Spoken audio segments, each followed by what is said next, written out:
Y ahora lo que tenemos es una entrevista sobre lo que yo llamo la otra guerra, la guerra de la que no habla nadie, que es la guerra y la crisis humanitaria que se está produciendo en Sudán hace por lo menos 2 años. Está atrapado ese país en un conflicto político muy violento, con estructuras de poder muy divididas, apoyos internacionales enfrentados. Además y sobre todo hay una enorme crisis humanitaria de la población de la que muy pocos hablan, y por eso nosotros nos queríamos detener en este tema.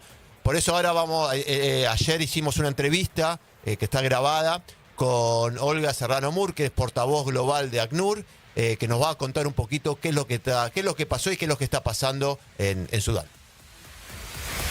Olga, la primera pregunta que quiero hacerte es, bueno, en Sudán casi 13 millones de personas ya han dejado su hogar debido a este conflicto, ¿verdad?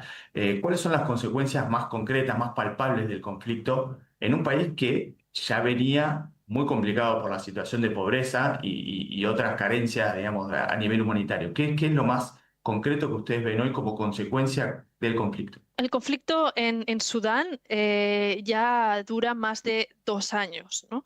Entramos en el tercer año de este conflicto a mitad de abril de este año. Y en esos 2 años se ha convertido en la crisis de desplazamiento más grande del mundo, superando a la crisis siria, tan solo en 2 años. Y en este tiempo tan breve, aparte de los horrores y la brutalidad del conflicto y el impacto que está teniendo en los ciudadanos, pues ha causado el desplazamiento de más de 12 millones de personas. Unos 8 millones están dentro, se han desplazado y siguen dentro de Sudán.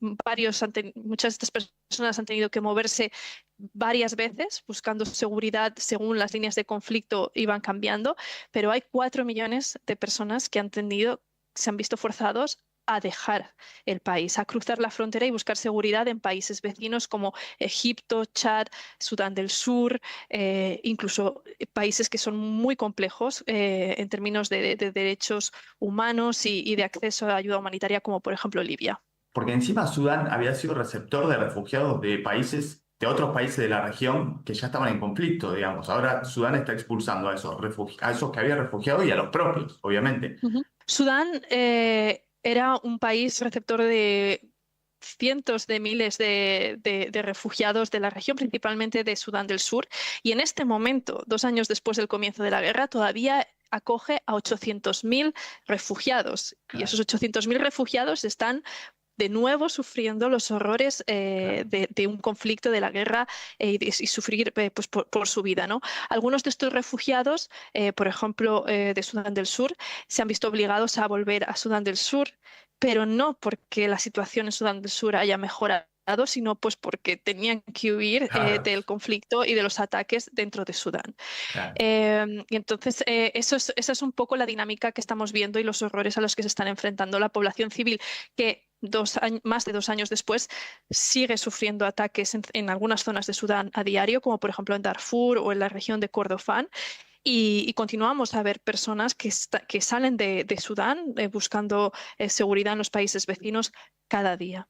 Claro. Bueno, un poco sobre eso es la siguiente pregunta. Más yendo al trabajo de campo, a las sensaciones y a lo que perciben vos, tus compañeros en ese trabajo de campo, ¿qué es lo que más les sorprende o conmueve a diario, digamos, en el trabajo de campo que hacen en Sudán, en el territorio, digamos, en la interacción con la gente? ¿Qué es lo que más los conmueve? Bueno, una de las características de este conflicto es la brutalidad contra la población civil. O sea, los hombres, mujeres, niños y niñas que se han visto obligados a huir, a cruzar la frontera, a dejar sus hogares, nos cuentan historias que son espeluznantes, de ataques brutales, masacres.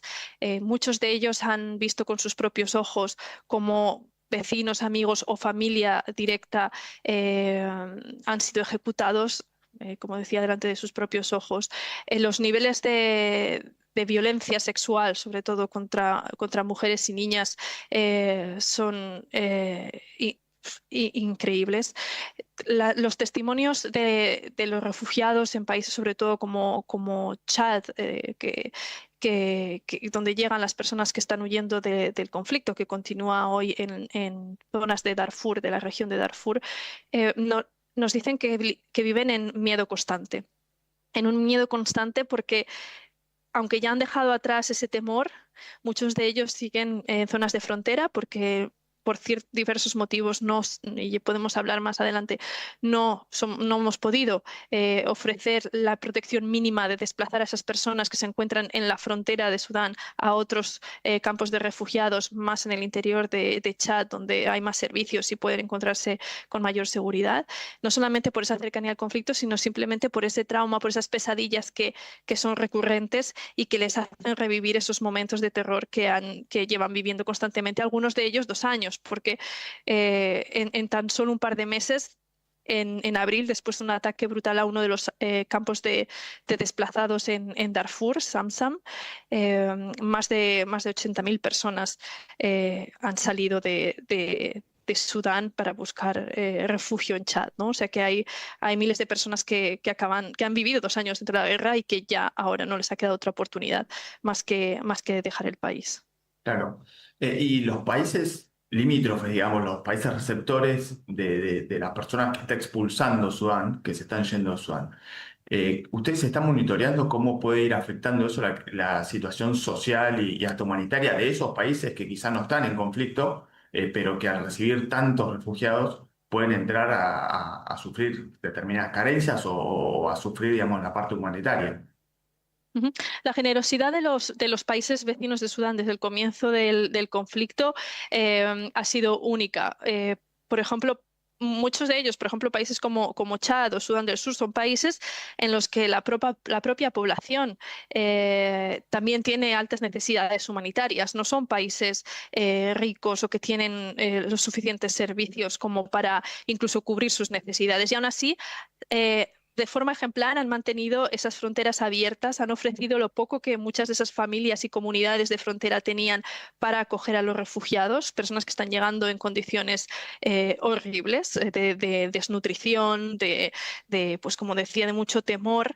El problema llega ahora, en un momento en el que desde el principio de año las organizaciones humanitarias, ACNUR incluido, pero todas las organizaciones humanitarias, estamos sufriendo una falta de fondos y de apoyo económico por parte de países donantes enorme, por cortes de financiación de Estados Unidos, pero también de muchos otros países donantes europeos y otros que son claves, ¿no?, para poder seguir dando esa ayuda humanitaria básica que es proveer un techo a esas personas que han dejado de un día para otro su hogar, también dar ayuda psicológica a esas personas que llegan traumatizadas, ofrecer ayuda médica a mujeres pues, que han sobrevivido, ¿no?, a esa violencia sexual, pero también pues, dar alimentos y agua potable, algo tan sencillo como agua potable. Entonces, si nosotros no somos,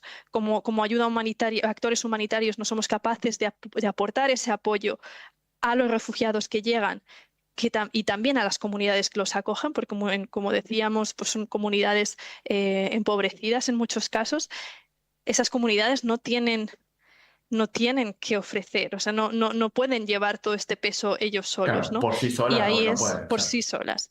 Y ahí es donde empieza el riesgo, ¿no?, de que sí que se creen tensiones con las comunidades de acogida por los mínimos recursos que están disponibles en algunas de estas zonas remotas donde llegan los refugiados. Y de ahí que continuemos haciendo llamados a que se apoye a las organizaciones humanitarias de esos países que están siendo generosos, que están llevando el peso, ¿no?, de las consecuencias de esta guerra que la comunidad internacional no consigue terminar y bueno, pues es ese apoyo que se necesita urgentemente. Claro. Olga, porque, a ver, estamos en un mundo, en un momento del mundo complejo, ya desde hace bastante, con conflictos que quizá toman la agenda, con mucho protagonismo, obviamente Rusia-Ucrania, lo que está sucediendo en Medio Oriente, Después, por ejemplo, el tema de los aranceles de Donald Trump o la guerra, la supuesta guerra comercial con China. ¿Por qué crees que este conflicto tan grave pasa tan por abajo del radar, por decirlo de alguna manera, pasa como desapercibido y no se le da tanta trascendencia a nivel mediático, a nivel agenda? Es muy difícil saber realmente por qué hay algunos conflictos que realmente consiguen atraer la atención de los medios de comunicación y la atención política y otros pasan desapercibidos, ¿no? Como este, a pesar de las dimensiones y la brutalidad y las consecuencias en la población civil, ¿no? Nadie habla de Sudán o muy pocas personas, solamente es personas especialistas y periodistas muy comprometidos que realmente entienden lo que significa o lo que implican las consecuencias de esta guerra, están dando cobertura de manera muy profesional a este conflicto. Los motivos pueden ser varios. Hay uno es que, pues, a veces países en África y crisis como Sudán se perciben como crisis que no terminan nunca y se crea un poco esa apatía o, sí, Como que los dejan correr el conflicto, es decir, total, sí. mucho no podemos hacer, que corra.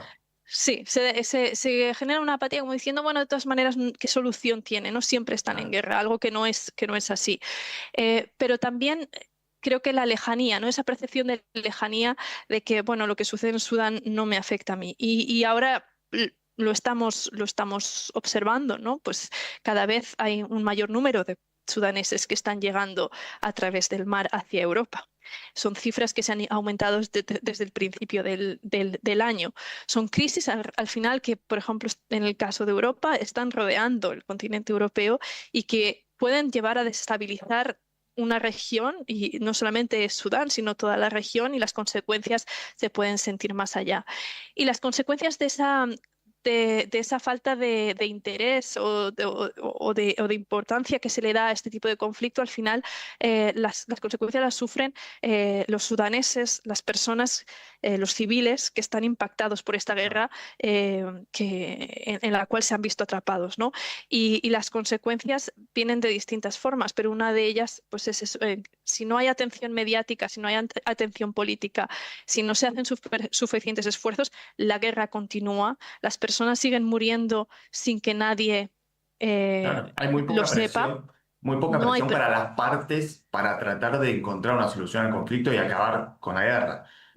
se- se- eh, la- eh, hay poca presión para llegar a acuerdos de paz, para acabar con esta guerra, pero sobre todo también pues no está llegando esa ayuda humanitaria o esos fondos para la ayuda humanitaria Claro. para poder ofrecer ayuda pues tan simple como agua, como alimentos, y las consecuencias las estamos viendo a día de hoy con epidemias de cólera y de otras enfermedades, con niveles de desnutrición muy severos dentro de Sudán, pero también en los países vecinos, y como decíamos, pues con la imposibilidad de actores humanitarios para ofrecer la ayuda más básica, pero también un poco apoyar a largo plazo pues infraestructuras como por ejemplo las escuelas o los hospitales que permiten cuidar a los pacientes que llegan de Sudán, pero también, por ejemplo, ofrecer un futuro a los niños y niñas refugiados que están saliendo de Sudán y para los cuales la escuela es la mayor protección que pueden tener en esos países vecinos, porque la alternativa es para las niñas quizá pues acabar en un matrimonio infantil, o para los niños acabar uniéndose a grupos armados o acabar Claro, en formatos o en formas de explotación laboral, o claro. incluso pues viendo simplemente como única opción el emprender una ruta muy peligrosa a través del Mediterráneo y hacia Europa. Claro. Olga, bueno, agradeciéndote mucho tu tiempo y esta entrevista, te hago la última y te propongo que nos cuentes un poquito cuál es el trabajo concreto que hacen desde ACNUR para que nuestra audiencia conozca y en qué consiste un material que están compartiendo en estas horas sobre Sudán. Bueno, pues ACNUR trabaja dentro de Sudán y ofrecemos distintos tipos de apoyo a las personas desplazadas y a los refugiados que estaban antes de que empezara este conflicto en Sudán, en forma de albergue, pero sobre todo de acompañamiento, de protección, de ayuda psicológica, de entender cuáles son las necesidades de esa población y de las personas refugiadas y desplazadas. Y trabajamos sobre todo en centros comunitarios y con las comunidades para poder tener acceso y entender las necesidades de las personas que están atrapadas en zonas de conflicto a las que, por desgracia, no podemos acceder como actores humanitarios.